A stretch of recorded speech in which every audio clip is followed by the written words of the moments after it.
చంద్రబాబు గారు కూటమి పవన్ కళ్యాణ్ గారు బీజేపీతో కలిసి ఇక్కడ ప్రభుత్వం ఫామ్ చేయడం జరిగింది. ఈసారి జరిగిన ఎన్నికలు రాష్ట్రంలో చాలా విచిత్రంగా, అన్ప్రెడిక్టబుల్ గా, అన్ప్రెసిడెంటెడ్ గా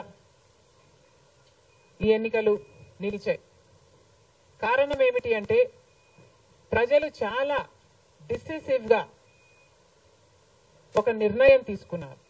మాకు మార్పు కావాలి అన్న నిర్ణయం ప్రజలు తీసుకున్నారు కాబట్టే ఈ ఎన్నికలు ఒకే డిసిషన్ మీద ఆధారపడి జరిగిన ఎన్నికలు. For Jagan, against Jagan. ఒకటే డిసిషన్ గా ఈ ఎన్నికలు నిలిచాయి. For Jagan or against Jagan. Against Jagan అన్న మార్పు కావాలి అన్న ఈ గట్టి డిసిషన్ ప్రజలు తీసుకున్నారు కాబట్టి ఈరోజు వాళ్ళ ఓటు వేస్ట్ కాకూడదు అన్నట్టుగా చాలా డిసిసివ్ గా they voted with a vengeance for change. ఇది అవునన్నా కాదన్నా ఇది వాస్తవం. కేవలం అంత గట్టి నిర్ణయం ప్రజలు తీసుకుని మార్పు కావాలి అన్నంత గట్టి డిసిజన్ తీసుకున్నారు కాబట్టి ఇన్ ద ప్రాసెస్ ఈరోజు కాంగ్రెస్ పార్టీ కూడా అనుకున్న మేరకు పర్ఫార్మ్ చేయలేకపోయింది. కాంగ్రెస్ పార్టీ కూడా కేవలం నెల రోజుల ముందు సర్వే చేస్తే Congress party vote share between 6 to 7% ఉంది. దాన్ని మేము కష్టపడి పనిచేస్తే నేనే స్వయంగా 64 కాన్స్టిట్యుయెన్సీల్లో క్యాంపెయిన్ చేయడం కూడా జరిగింది. వీటన్నిటితో కనీసం 8% దాటుతుంది అని కాంగ్రెస్ పార్టీ ధీమాగా ఉంటే అది కూడా జరగలేదు. కారణం ఏమిటి అంటే ప్రజలు చాలా డిసిసివ్ గా వాళ్ళ ఓటు వేస్ట్ కాకూడదు, ప్రభుత్వం ఎలాగైనా మారాలి, మేము మార్చాలి అన్న డిసిషన్ తీసుకున్నారు కాబట్టి ప్రజలు కాంగ్రెస్ పార్టీకి కూడా ఓటు వేయడానికి ఆలోచన చేయడం జరిగింది. ఏది ఏమైనా కాంగ్రెస్ పార్టీ ప్రజల గుండెల్లో స్థానం సంపాదించుకోవడం మొదలుపెట్టింది. ఇది ఇలాగే అంచెలంచెలుగా పెరుగుతూ పోతుంది. రాహుల్ గాంధీ గారి నాయకత్వంలో మేమందరం కూడా కష్టపడి పనిచేయడానికి సిద్ధంగా ఉన్నాం. అటు కేంద్రంలోనైనా ఇటు రాష్ట్రంలోనైనా కాంగ్రెస్ పార్టీకి మంచి భవిష్యత్తు ఉంటుందని 2029 కల్లా మేము ఒక మంచి పొజిషన్లోకి రాగలమని నమ్మకం మా అందరికీ ఉంది. ఈరోజు చంద్రబాబు గారు ముఖ్యమంత్రి, ప్రజల తీర్పును గౌరవిస్తూ ఆయనకు మరొకసారి శుభాకాంక్షలు తెలియజేస్తుంది కాంగ్రెస్ పార్టీ. అలాగే చంద్రబాబు గారికి మరొకసారి గుర్తు చేస్తుంది కాంగ్రెస్ పార్టీ మన రాష్ట్రానికి రావాల్సిన ప్రత్యేక హోదా. ప్రత్యేక హోదా అన్నది ఆంధ్ర రాష్ట్ర ప్రజల ఊపిరి. 10 సంవత్సరాలుగా మోడీ గారు, బీజేపీ పార్టీ ప్రత్యేక హోదా విషయంలో ఆంధ్ర రాష్ట్రాన్ని, ఆంధ్ర ప్రజలను మోసమే చేశారు. 10 సంవత్సరాల క్రితము ఎలక్షన్లకు ముందు మోడీ గారు వచ్చినప్పుడు 10 సంవత్సరాలు ప్రత్యేక హోదా ఇస్తాము అని తిరుపతిలో మాట ఇవ్వడం జరిగింది మోడీ గారు.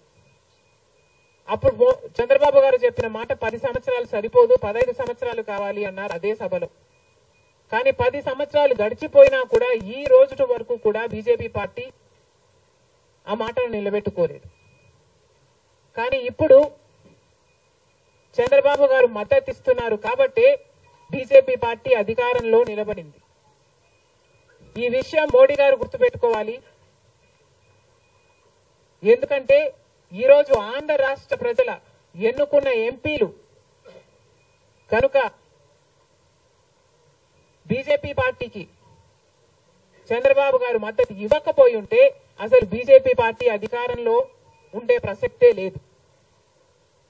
ఈరోజు బీజేపీ పార్టీ అధికారంలో ఉంది అంటే దానికి కారణం ఆంధ్ర రాష్ట్ర ప్రజలు అని మోడీ ఇప్పటికైనా గమనించాలి.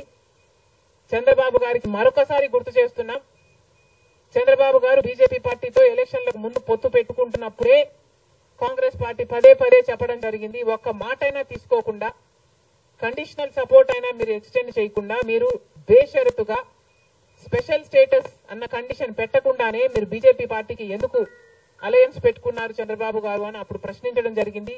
ఇప్పుడు మళ్ళీ బీజేపీ పార్టీ చంద్రబాబు గారిని డిమాండ్ చేస్తుంది. ఇప్పుడు మళ్ళీ కాంగ్రెస్ పార్టీ చంద్రబాబు గారిని డిమాండ్ చేస్తుంది. బికాస్ మీరిచ్చిన ఎంపీల వల్ల ఆంధ్ర రాష్ట్ర ప్రజలు ఎన్నికైన ఎంపీలను మీరు బీజేపీ పార్టీకి ఇచ్చారు కాబట్టి, ఈరోజు బీజేపీ పార్టీ అధికారంలో ఉంది కాబట్టి చంద్రబాబు గారు ఈ విషయాన్ని గుర్తుపెట్టుకొని ఇప్పటికైనా మొండి పట్టైనా సరే స్పెషల్ స్టేటస్ అన్నది ఆంధ్ర రాష్ట్రానికి అవసరం కాబట్టి ఇప్పటికైనా స్పెషల్ స్టేటస్ మీద చంద్రబాబు గారు సీరియస్ గా వర్క్ చేసి ఇది సాధించుకు రావాలి అని కాంగ్రెస్ పార్టీ ఆంధ్ర రాష్ట్ర ప్రజల తరఫున డిమాండ్ చేయడం జరుగుతుంది. ఒక స్పెషల్ స్టేటస్ కాదు, పోలవరం ప్రాజెక్టు కూడా ఉంది. పోలవరం ప్రాజెక్టుకు చంద్రబాబు గారు 2 రోజుల క్రితం వెళ్లడం జరిగింది. నిజానికి పోలవరం ప్రాజెక్టు రాజశేఖర రెడ్డి గారి ఆలోచన. 2004లోనే రాజశేఖర రెడ్డి గారు 10,000 కోట్లతో 20 లక్షల ఎకరాలకు నీళ్లు ఇవ్వాలి అని తలపెట్టిన ప్రాజెక్టు పోలవరం ప్రాజెక్టు. రాజశేఖర రెడ్డి గారి హయాంలోనే కుడి ఎడమ కాలువలు పూర్తి చేయడం జరిగింది. ఆ కాంగ్రెస్ హయాంలోనే 4,500 కోట్లు అంటే దాదాపుగా 40% పనులు పూర్తి చేయడం కూడా జరిగింది. కానీ తర్వాత అధికారంలోకి వచ్చిన చంద్రబాబు గారు పోలవరం ప్రాజెక్టు కాస్టును అమాంతంగా 29,000 కోట్లకు పెంచారు. కానీ పనులు మాత్రం పూర్తయినట్టు ఎక్కడా కనిపించలేదు. 2018 కల్లా నేను పూర్తి చేస్తాను అని రాసి పెట్టుకోండి అని చంద్రబాబు గారు ఆ రోజు అసెంబ్లీ సాక్షిగా ఛాలెంజ్ కూడా చేశారు. కానీ పోలవరం ప్రాజెక్టు చంద్రబాబు గారి వాళ్ళ సాధ్యం కాలేదు, పూర్తి చేయలేదు. ఆ తర్వాత అధికారంలోకి వచ్చిన జగన్మోహన్ రెడ్డి గారు పోలవరం ప్రాజెక్టుని మళ్ళీ రివర్స్ టెండరింగ్ అంటూ మొదలుపెట్టి 55,000 కోట్ల రూపాయలకు దాన్ని ప్రాజెక్టు కాస్టును పెంచారు. తీరా చూస్తే ఏ పని జరగలేదు.